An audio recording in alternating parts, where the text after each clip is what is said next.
नमस्कार, KP news 24/7 में आप सभी का स्वागत है। मैं हूं पूजा आपके साथ। आइए सबसे पहले देखते हैं मुख्य समाचार।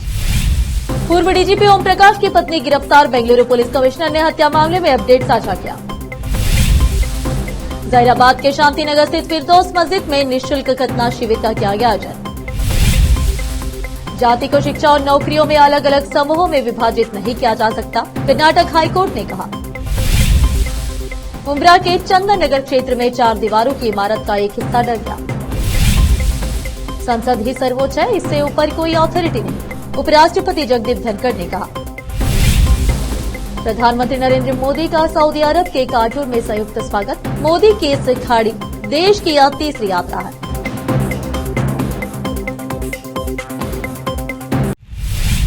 अब समाचार विस्तार से। कर्नाटक के पूर्व डीजीपी ओम प्रकाश की हत्या पर बोलते हुए बेंगलुरु के पुलिस कमिश्नर विद्यानंद ने कहा कि मृतक की पत्नी को गिरफ्तार कर लिया गया है। मीडिया कॉन्फ्रेंस में उन्होंने कहा कि एक व्यक्ति को गिरफ्तार किया गया है जो मृतक की पत्नी है। मामले की संवेदनशीलता को ध्यान में रखते हुए केस को सिटी क्राइम ब्रांच को सौंप दिया गया है। वे जल्द से जल्द जांच अपने हाथ में ले लेंगे। With regard to the murder case registered in HSR layout police station, one person has been arrested. That is the wife of the deceased. Further investigation is in progress. Keeping in mind the sensitivity of the case has been given to the city crime branch, and they will take over the investigation as quickly as possible and further proceed with the investigation. आज मंगलवार 22 अप्रैल को संगारेड्डी जिले के जहीराबाद के शांतिनगर स्थित फिरदौस मस्जिद में निःशुल्क खतना शिविर का आयोजन किया गया। पिछले 22 वर्षों से मुस्लिम बच्चों के लिए निःशुल्क खतना शिविर का आयोजन किया जा रहा है। इस खतना शिविर में आज 300 खतना पूरे हुए। सैयद फारूक हैदराबाद, डॉक्टर अहमद कर्नाटक, डॉक्टर सलाउद्दीन जहीराबाद ने इस कैंप में सेवाएं दी। इस खतना शिविर में आए विशेष अतिथियों का सम्मान भी किया गया। इस अवसर पर एआईएमआईएम के अध्यक्ष मोहम्मद अतहर, मुस्लिम एकता परिषद के अध्यक्ष पूर्व नगर पालिका उपाध्यक्ष मोहम्मद ख्वाजा मियां, मुफ्ती अब्दुल सबूर, मौलाना अब्दुल मुजीब कासमी, पर्यवेक्षित हाफिज Mohammad Akbar, Salam doctor Bakhar, Z news reporter Syed Shaukat Ali, doctor Tehseen, doctor Irfan, doctor Inayat के अलावा अन्य लोग उपस्थित थे। जहीराबाद से मोहम्मद नेमतुल्लाह की रिपोर्ट। देश विदेश और स्थानीय समाचारों के लिए चैनल को लाइक, शेयर और सब्सक्राइब जरूर करें।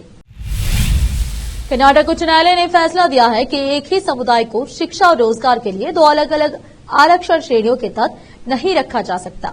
यह निर्णय पूर्ववर्ती मैसूर जिले के कोलेगल तालुके की निवासी वी सुमित्रा द्वारा दायर याचिका के जवाब में आया, जिन्होंने राज्य द्वारा बालाजिगा बनजिगा समुदाय के वर्गीकरण को चुनौती दी थी। न्यायमूर्ति सूरज गोविंद राज ने हाल ही में फैसला सुनाते हुए कहा कि कर्नाटक सरकार को निर्देश दिया कि वह बालाजिगा बनजिगा समुदाय को शिक्षा और रोजगार दोनों उद्देश्यों के लिए समान रूप से ग्रुप बी के अंतर्गत वर्गीकृत करे। महाराष्ट्र के मुंब्रा के चंदन नगर इलाके में अचानक 4 दीवारी की इमारत का एक हिस्सा डर गया है। इसके बाद इलाके में सुपरमार्केट आदिवासी का घर बन गया है। ये मुंब्रा इलाके की तस्वीर है, जहां 4 दीवारों की इमारत का एक हिस्सा डर गया है। अवैध मालवे को हटाया जा रहा है। अब फिलहाल एक छोटा सा break. Noor education trust Bidar की ओर से चलाए जाने वाला Noor M Ed and B Ed college Bidar, recognised by NCTE Delhi and affiliated to Bidar University, Bidar. Admission are open for the academic year 2024-25. विशेषज्ञ और सक्षम शिक्षकों द्वारा शिक्षा प्राप्त करने के लिए नूर एमएड एंड बीएड कॉलेज में दाखिला लें और शांत वातावरण में शिक्षा प्राप्त करें। बीदर शहर में बेहतर शिक्षा का एकमात्र केंद्र Noor M Ed and B Ed college, Shahpur gate, Bidar. Phone numbers 9945283920, 8482221297। Break के बाद आप सभी का स्वागत है। आइए देखते देश के नए समाचार। उपराष्ट्रपति जगदीप धनखड़ ने सांसद और सुप्रीम कोर्ट की शक्ति को लेकर एक बड़ा बयान दिया है। उन्होंने कहा कि सबसे सर्वोच्च सांसद ही है, उससे ऊपर कोई अथॉरिटी नहीं है। ऐसा इसलिए है क्योंकि संसद में जो सांसद चुनकर आते हैं वो आम जनता का प्रतिनिधित्व करते हैं। सांसद ही सब कुछ होते हैं, इनसे कोई ऊपर कोई नहीं होता। आपको बता दें कि जगदीप धनखड़ ने ये बातें मंगलवार को दिल्ली विश्वविद्यालय में आयोजित एक कार्यक्रम के दौरान कही। इस दौरान उन्होंने सुप्रीम कोर्ट पर अपने पिछले हमलों की आलोचना पर भी पलटवार किया और कहा कि किसी संवैधानिक पदाधिकारी द्वारा बोला गया हर शब्द सर्वोच्च राष्ट्रीय हित से निर्देशित होता है। उन्होंने कहा कि संविधान कैसा होगा और उसमें क्या संशोधन होने हैं, यह तय करने का पूरा अधिकार सांसदों को है, उनके ऊपर कोई भी नहीं है। उपराष्ट्रपति का यह बयान तब आया है जबकि सुप्रीम कोर्ट को लेकर की गई उनकी टिप्पणी का एक वर्ग आलोचना भी कर रहा है। उपराष्ट्रपति ने कहा कि लोकतंत्र में संसद ही सुप्रीम है। संवैधानिक पद पर बैठा हर व्यक्ति का बयान राष्ट्र के हित में होता है। निर्वाचित प्रतिनिधि तय करते हैं कि संविधान कैसा होगा, उनके ऊपर कोई और अथॉरिटी नहीं हो सकती। जम्मू कश्मीर के अनंतनाग जिले के पहलगाम में पर्यटकों पर आतंकी हमला हुआ है। आतंकियों ने कुछ पर्यटकों को निशाना बनाया है। इस हमले में 5 पर्यटक घायल हुए हैं। सूचना के बाद सुरक्षा बल मौके पर पहुंच गया है। उन्होंने पूरे इलाके की घेराबंदी कर दी है। घायल पर्यटकों को अस्पताल में भर्ती कराया गया है। हालांकि एक महिला ने पीटीआई को फोन पर बताया कि मेरे पति को सिर में गोली लगी है, जबकि 7 अन्य लोग भी हमले में घायल हुए हैं। महिला ने अपनी पहचान नहीं बताई, लेकिन घायलों को अस्पताल पहुंचाने में मदद की, गुहार लगाई। पुलिस के एक वरिष्ठ अधिकारी ने बताया कि इससे थोड़ी देर पहले गोलियों की आवाज सुनने के बाद सुरक्षा बल पहलगाम में बाईसरन घाटी पहुंचे। समाजवादी पार्टी के प्रमुख अखिलेश यादव ने कहा कि भाजपा ने जो भी निर्णय लिया है वह चीन के लिए जाना जाता है। इंडियन कोमो और विधानसभा में नया था, उन्होंने इसे लिया।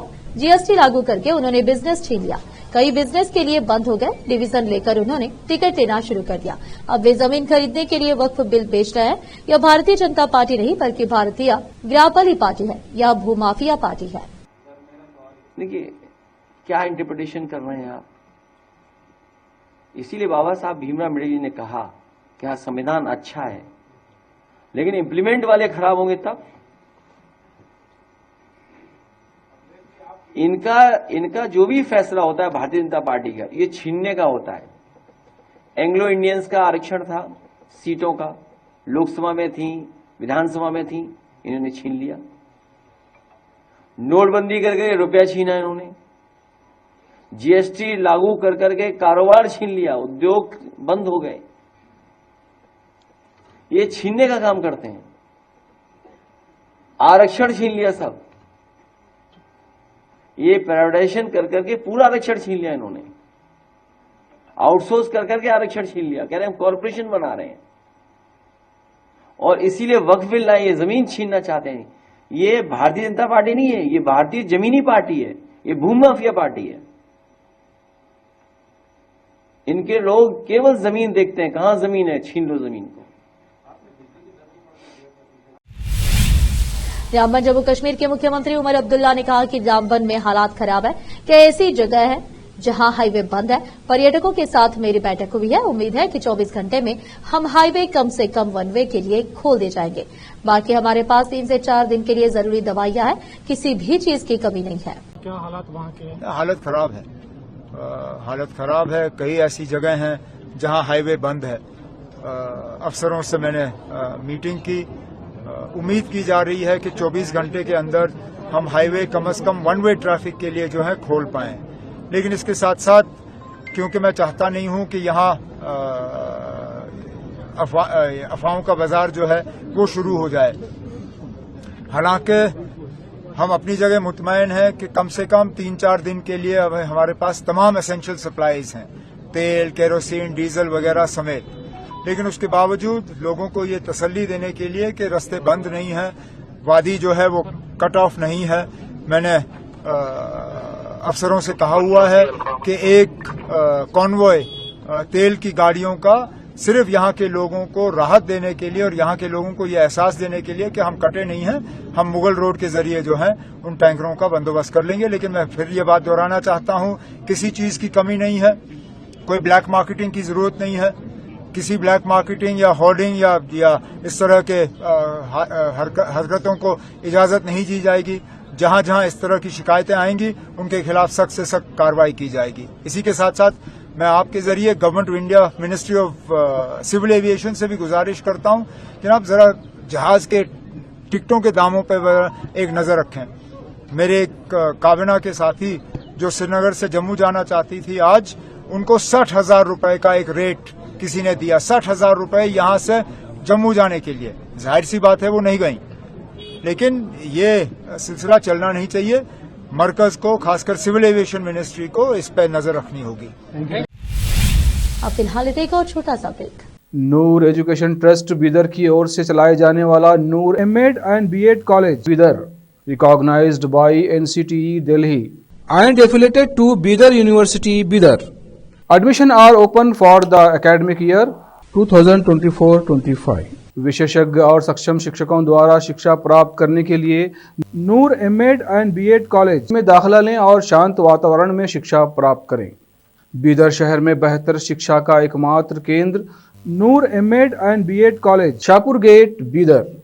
Phone numbers 9945283920, 8482221297।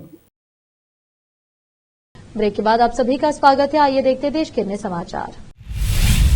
National Herald case पर राजस्थान के पूर्व मुख्यमंत्री और कांग्रेस नेता अशोक गौड़ा ने कहा कि जनता सब समझती है, ये कोई दम नहीं है। ये लोग जब से सरकार में आए हैं तब से कांग्रेस मुक्त देश की बात कर रहे हैं और गांधी परिवार पर तो आप जानते ही हैं क्या क्या खाते हैं। जिस परिवार का त्याग शहीद इतिहास में लिखा है, पंडित गांधी जी ने आनंद भवन सरकार को दिया था जो उनकी संपत्ति थी, उस परिवार पर आरोप लग रहा है। आप देख ही रहे हैं कि डीडी का ये लोग किस तरह से मिथ्या करते हैं। 1 रुपए का लेन देन नहीं हुआ है, उसके बाद भी आप राहुल गांधी और सोनिया गांधी जी को धोखा दे रहे हैं।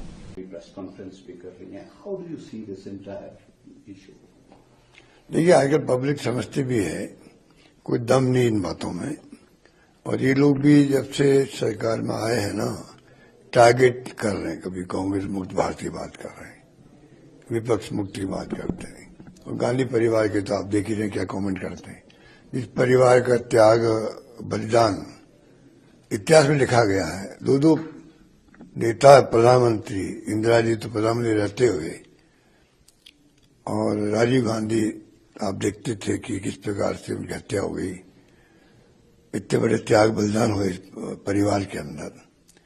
पंडित नेहरू जो थे, मोतीलाल नेहरू, उस जमाने से पंडित जवाहरलाल नेहरू ने भी आनंद भवन, स्वराज भवन सब दे दिए, देश को समर्पित कर दिए। इलाहाबाद की प्रॉपर्टी है, करोड़ों की प्रॉपर्टी है, वो देश को समर्पित कर दी। वो परिवार पे आरोप लगा रहे हो। और वही नेशनल हेराल्ड अखबार जो पंडित नेहरू ने शुरू किया था, आजादी जंग के लिए शुरू किया, बड़ी भूमिका अदा करी इस अखबार ने। उस अखबार को लेके अगर पार्टी रिवाइव करना चाहती है अखबार को, तो इनको क्या तकलीफ हो रही है।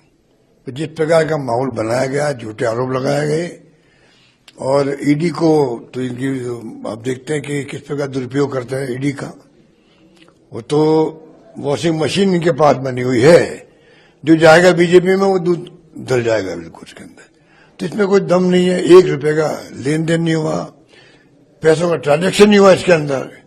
और उसके बाद में आप राहुल गांधी जी को, सोनिया जी को आप टारगेट करो, उसके अंदर चालान पेश करवा दिया आपने। ये तमाम बातें जो मैं समझ, ये एक्सपर्ट खुद हो जाएंगे।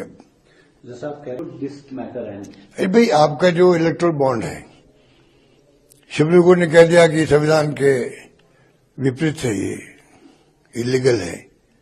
बाद में जो अरबों रुपए पहुंच गए इनके पास में, उसी का खेल हो रहा देश के अंदर। जिस प्रकार से डरा के, धमका करके, ईडी का, इनकम टैक्स का दुरुपयोग करके आपने बॉन्ड ले लिए उनसे, दुनिया जानती है इस बात को। तो सबको मालूम है कि ये टारगेट करके कर रहे हैं। इस केस में कोई दम नहीं है, कोई पैसा का ट्रांजैक्शन हो ही नहीं कहीं पर भी, और पीएमएल आ गया। भाई, आपका मनी लॉन्ड्रिंग बिल जो एक आपका बना हुआ है, ये एक्ट बना हुआ है, इनको पूछो भाई वो इसमें कैसे पिक्चर में आ गया, जब मनी लॉन्ड्रिंग हुई नहीं कहीं पर, लेन देन ही नहीं हुआ है, और आपने टारगेट बना दिया इनको। तो मैं समझता हूं खुद एक्सपोज हो जाएंगे। क्राउन प्रिंस मोहम्मद बिन सलमान के सलाहकार मोदी अपनी 2 दिव्य यात्राओं के लिए सऊदी अरब पहुंचे हैं। यहाँ खास नजारा उस समय देखने को मिला जब मोदी के विमान के सऊदी हवाई क्षेत्र में रैली में ही उनका अलग तरह से स्वागत किया गया। जैसे ही मोदी का विमान सऊदी के स्काई में पहुंचा, सऊदी अरब के फाइटर जेट ने उसके साथ सुरक्षा देते हुए उड़ने लगे। मोदी की इस खाड़ी देश की यह तीसरी यात्रा है। इससे पहले वह 2016 और 2019 में वो रियाद जा चुके हैं। यह दौरा भारत और सऊदी अरब के बीच डार्केट शेयर होल्डर को शामिल किया गया है। आखिर में फिर एक बार देखते हैं मुख्य समाचार। पूर्व डीजीपी ओम प्रकाश की पत्नी गिरफ्तार, बेंगलुरु पुलिस कमिश्नर ने हत्या मामले में अपडेट साझा किया। जहीराबाद के शांतिनगर स्थित फिरदौस मस्जिद में निःशुल्क खतना शिविर का किया गया आयोजन। जाति को शिक्षा और नौकरियों में अलग अलग समूहों में विभाजित नहीं किया जा सकता, कर्नाटक हाईकोर्ट ने कहा। मुंब्रा के चंदन नगर क्षेत्र में 4 दीवारों की इमारत का एक हिस्सा डर गया। संसद ही सर्वोच्च है, इससे ऊपर कोई अथॉरिटी नहीं। उपराष्ट्रपति जगदीप धनखड़ ने कहा। प्रधानमंत्री नरेंद्र मोदी का सऊदी अरब के काटूर में संयुक्त स्वागत। मोदी की इस खाड़ी देश की यह तीसरी यात्रा है। देश प्रदेश और स्थानीय समाचारों के लिए देखते रहिए आपका अपना चैनल KP News 24/7। अधिक जानकारी के लिए चैनल को लाइक, शेयर और सब्सक्राइब जरूर करें। धन्यवाद।